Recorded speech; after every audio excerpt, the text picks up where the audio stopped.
everyone. I am Claire Larson. I am a student at California State University, Monterey Bay, and I am a service learner for Monterey County Free Libraries. And today I am going to be reciting the poem Sounds of the Winter by Walt Whitman. Sounds of the Winter by Walt Whitman. Sounds of the winter, too. Sunshine upon the mountains. Many a distant strain from cherry railroad train, from nearer field, barn, house. The whispering air, even the mute crops, garnered, apples, corn.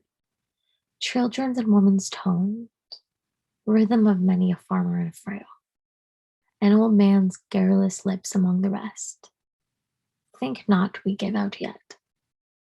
Forth from these snowy hairs, we keep up yet the lilt. Sounds of the Winter by Walt Whitman.